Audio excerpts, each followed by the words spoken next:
They called him Grandpa and laughed when he told them to move along, but that night when the gang surrounded him, they learned that Delta Force operators never really retire.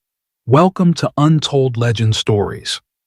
Before we begin this story of silent strength and forgotten valor, tell me in the comments where you're watching from today, and if you believe stories like this need to be remembered.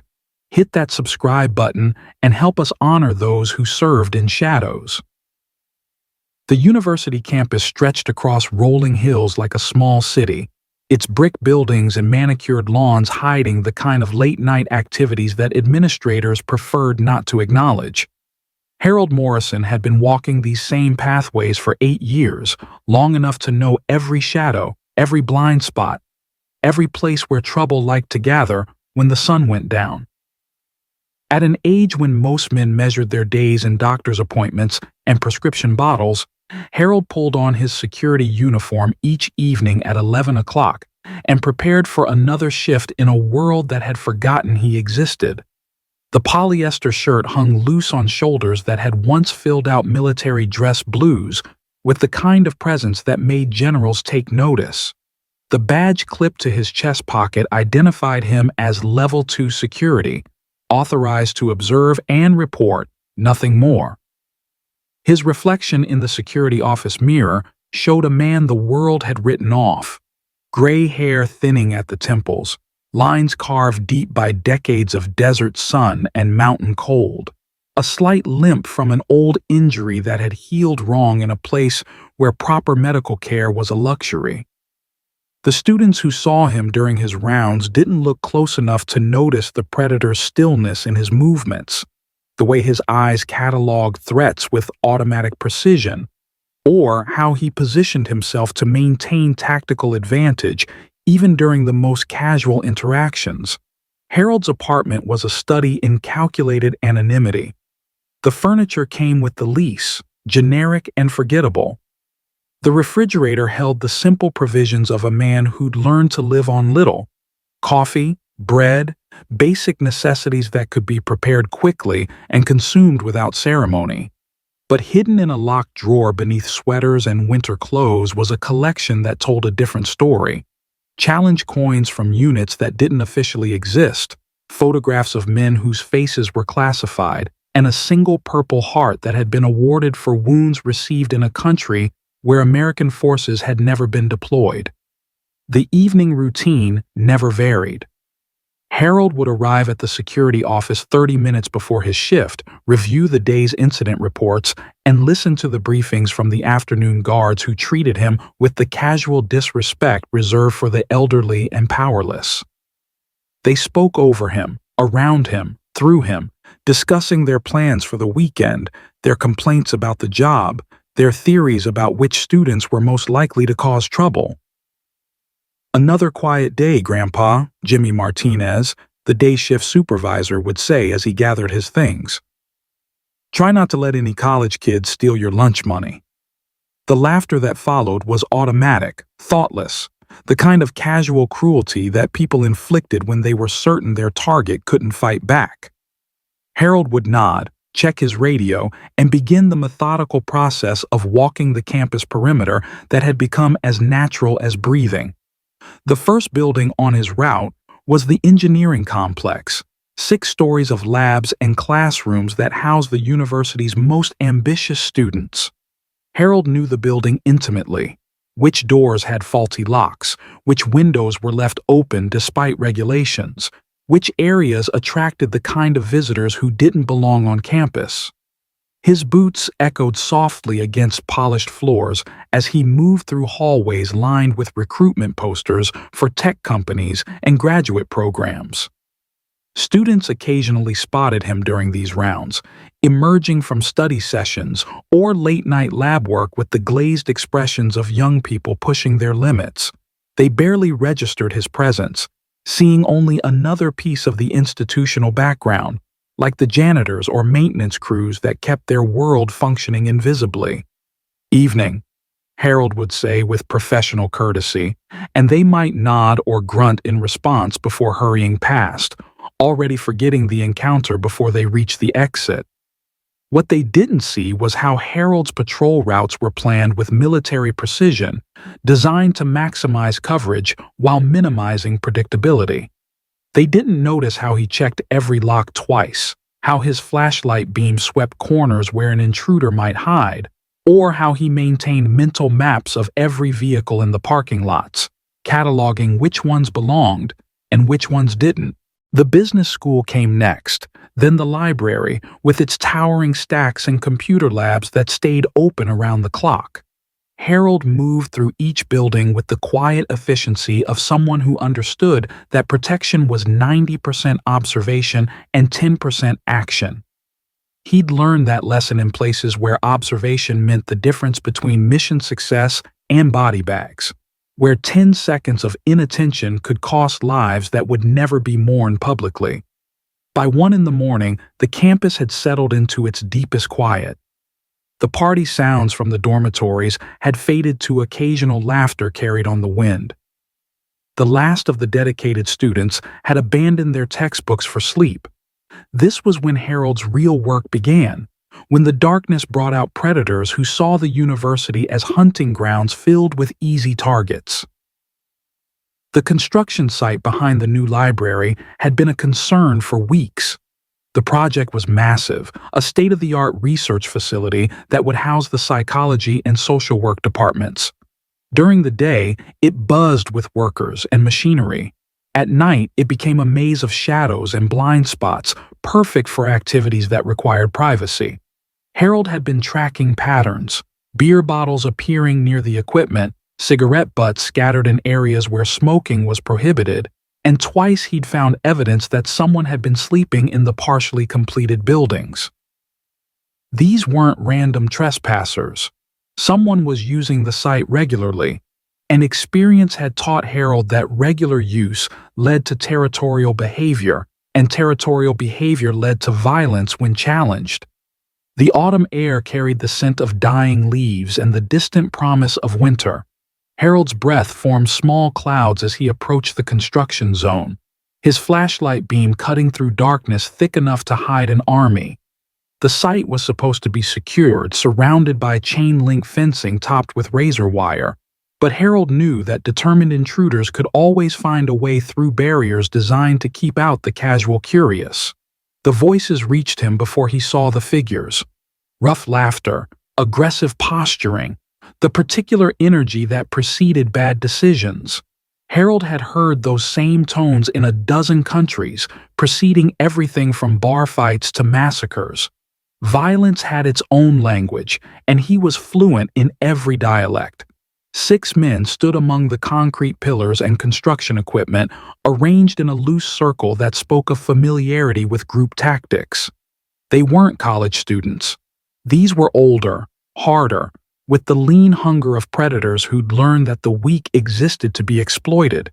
Harold could see knives, possibly guns, definitely the kind of attitude that turned robbery into murder without a moment's hesitation. The leader was obvious, a thick-set man in his 30s with prison tattoos crawling up his neck, and the dead eyes of someone who'd crossed lines that couldn't be uncrossed. He moved with the lazy confidence of a man accustomed to being the most dangerous person in any room, gesturing to his crew with the casual authority of someone who'd never been challenged by consequences.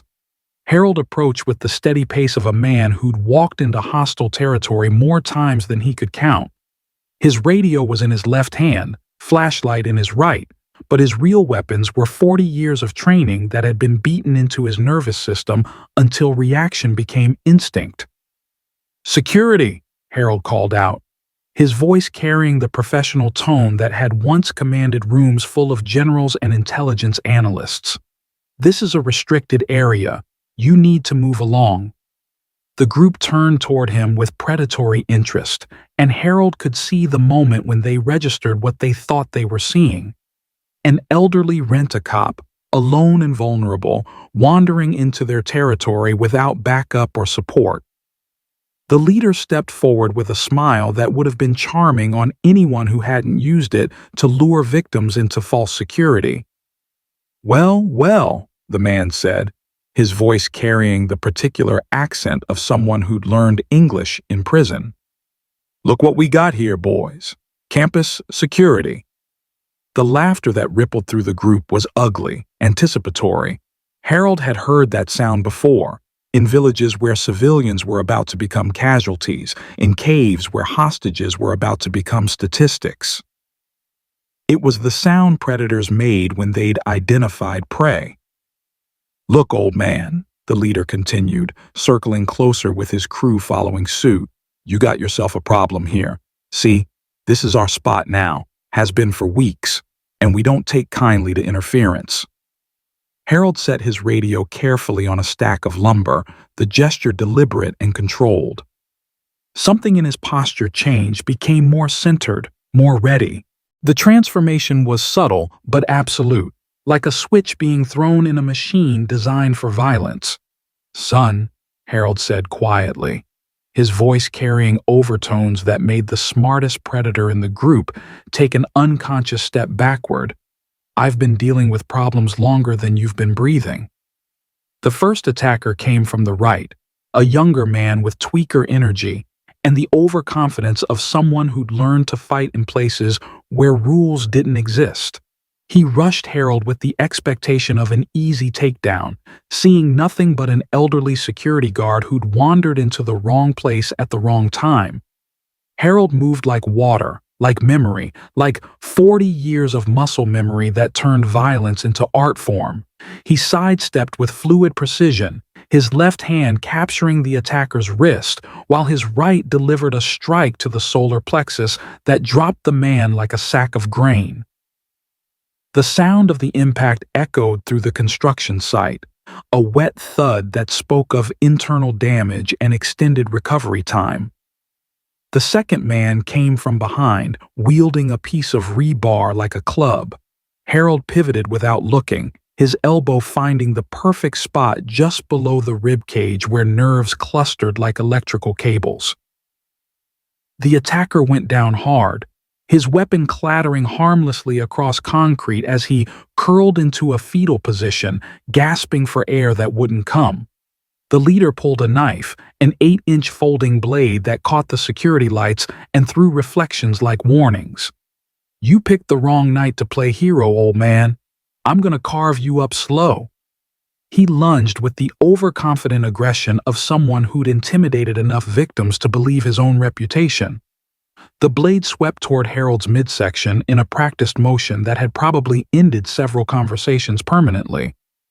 Harold caught the knife hand at the wrist, his grip precise enough to compress nerves and strong enough to stop the attack cold. His other hand found the pressure point just behind the ear, applying exactly enough force to send the leader to his knees without permanent damage.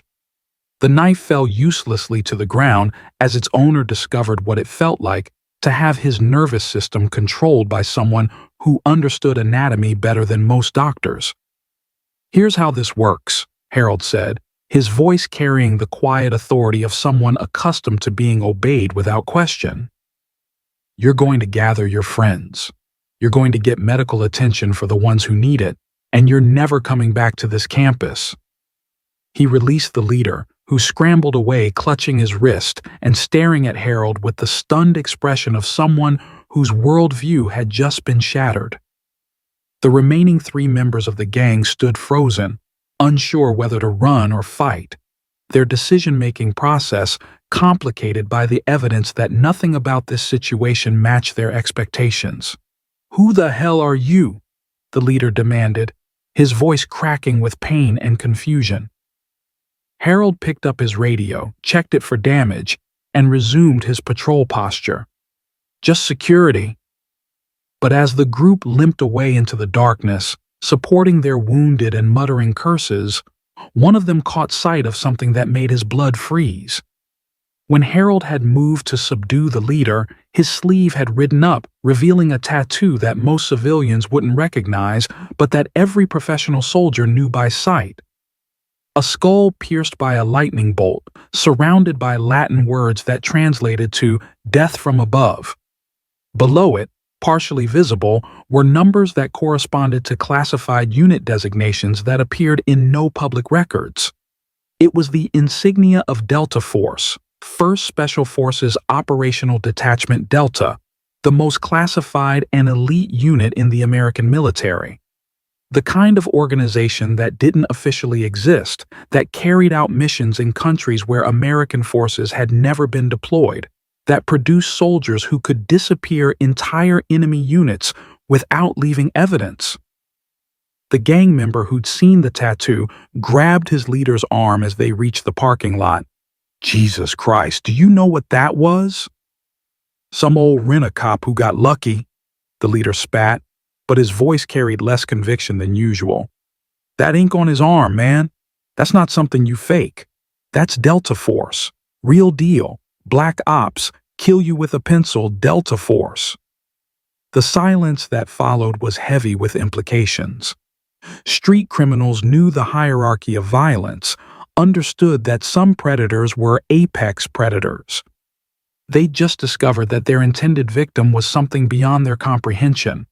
A man trained to eliminate threats to national security, someone who'd spent decades perfecting the art of controlled violence.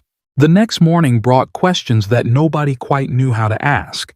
6 men had been treated at the county hospital's emergency room between 2 and 4 a.m., presenting with injuries that the attending physician described as consistent with professional-level defensive tactics training. When questioned by hospital security, all 6 claimed they'd been in a car accident despite arriving in separate vehicles and showing no evidence of automotive collision. Harold filed his incident report with characteristic brevity. Trespassers encountered in construction zone, verbal warning issued, subjects departed voluntarily, no further action required. The security supervisor, a former police officer named Frank Martinez, who'd seen enough violence to recognize its aftermath, pulled Harold aside during the shift change. 6 guys, all hurt, all lying about what happened. Want to tell me how a senior citizen security guard managed that? Harold clipped his radio back to his belt and headed for the employee exit. Construction sites are dangerous places, especially at night. Lots of hazards. Easy for people to get hurt if they're not careful where they step. Martinez watched him go, suddenly noticing details that had somehow escaped his attention for 8 years. The way Harold moved with perfect balance despite his limp. How his eyes automatically swept corners and blind spots with practiced efficiency. The way he carried himself with quiet confidence that had nothing to do with a security badge and everything to do with something deeper. That afternoon, curiosity got the better of Martinez's professional discretion. He ran Harold's background check again, this time using his law enforcement contacts to dig deeper than the standard employment screening. What he found made him sit back in his chair and stare at his computer screen for 10 full minutes. Harold James Morrison, born October 15, 1953. Military service from 1972 to 2012. 40 years of continuous duty, spanning every major conflict of the late 20th and early 21st centuries. But the details were sparse, heavily redacted, most files classified beyond Martinez's clearance level. What wasn't classified painted the picture of a man who'd served in every hellhole where American interests had required attention. Grenada in '83, Panama in '89, the Gulf War, Somalia, multiple deployments to Afghanistan and Iraq, commendations for valor, leadership, and achievement that read like a greatest hits collection of modern warfare. But the last 15 years of Harold's service record were completely black. No unit assignments, no deployment records, no training completions. Just a notation that his security clearance was classified above top secret, and a reference number that led to files Martinez couldn't access. Frustrated but not defeated, Martinez called a friend at the Veterans Administration, a former Special Forces operator who might know something about soldiers who disappeared into the classified world. The conversation was brief and illuminating. "Harold Morrison? Yeah, I know that name. Can't say much, But if he's working campus security somewhere, it's because he wants to. Guy could write his own ticket anywhere in the defense contractor world, but Delta guys, they're different when they get out.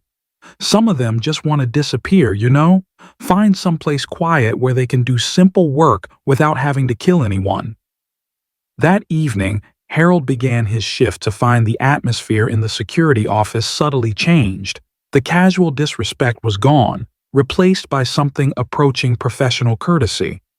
Word had spread through the small community of campus security guards, not through official channels, but through the underground network of rumors and speculation that existed in every workplace.